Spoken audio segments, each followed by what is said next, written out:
Mr. Deputy Speaker, with your permission, I'd like to take questions for... Yes, please proceed. Yes, Productivity and Innovation Credit, PIC, and the Skills Future movement were all designed for specific economic and social objectives. For businesses, especially SMEs, the PIC provides funding support so that they can become more productive and hence more profitable over time. Through the WCS, the government supports businesses by sharing in sustainable wage growth for workers, especially for our lower and middle income workers. As for Skills Future, this is a national movement to empower individuals to take charge of their own learning and adapt to a changing world. Mr. Patrick Tay asked about the wage credit scheme. A total of more than 4.7 billion in wage credit payouts has been given out to employers from 2014 to 2017, and this includes the recent payout in 2017, where more than 0.6 billion of wage credit payouts were made to over 85,000 employers. Over this same period, which is from 2014 to 2017, IRS denied or clawed back 5.57 million of WCS payouts. IRS found a total of over 1,000 cases where employers either gave false information or contrived to fraudulently obtain payouts that they did not qualify for, or which were otherwise non-compliant. The vast majority of these payouts were denied upfront, with the remainder being clawed back by IRS largely within a year. These figures cover cases of attempted fraud which IRS detected and acted against over the 4-year period.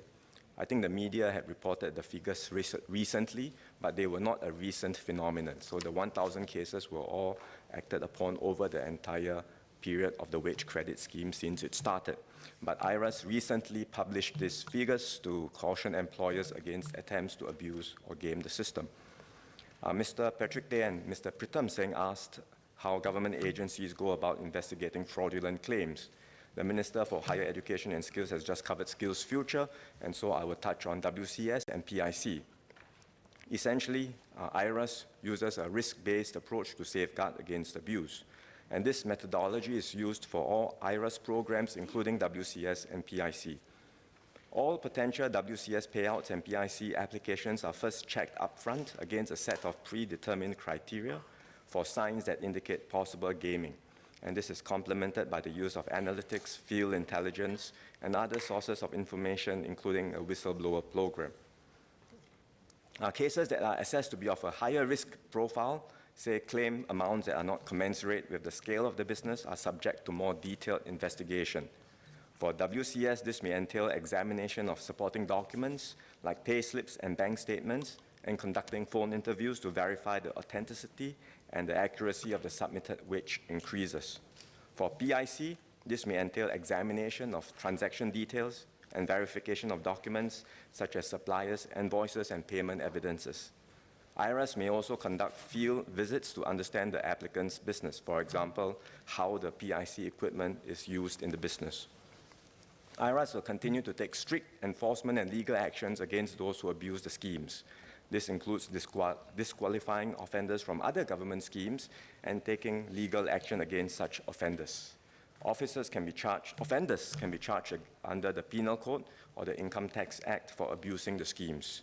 And to date, IRS has prosecuted 13 cases for fraud under the PIC scheme and 1 case under WCS. More generally, MOF undertakes periodic reviews of government schemes to ensure that they are relevant and achieve the purposes that they are designed for. Programs which continue to serve their purpose will be retained. Others which are intended to be time-limited will be terminated at their end date.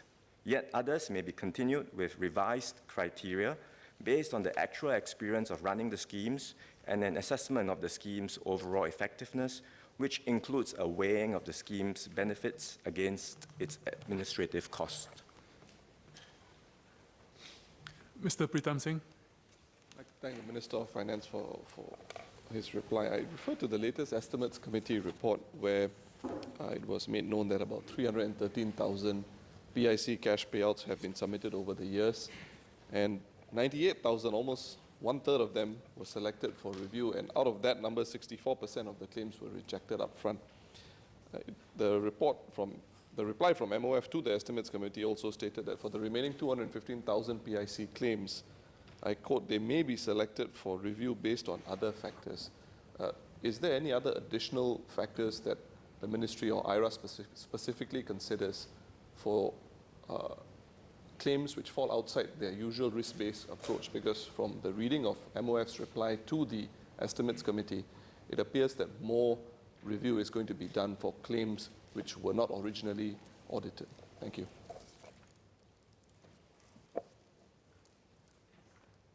Mr. Deputy Speaker, as I mentioned earlier, IRAS takes a risk-based approach. Taking a risk-based approach means not 100% sampling, and as Mr. Ong earlier mentioned, doing 100% checks is going to be counterproductive to a large extent because it will entail a large bureaucratic process. So taking a risk-based approach means sampling according to risk. And when IRAS says that it has done audits for 98,000, then it is already identified these as the higher risk and then identified the cases and done detailed audits for them. To the extent that there are cases with lower risk, then the sampling will be lower as well.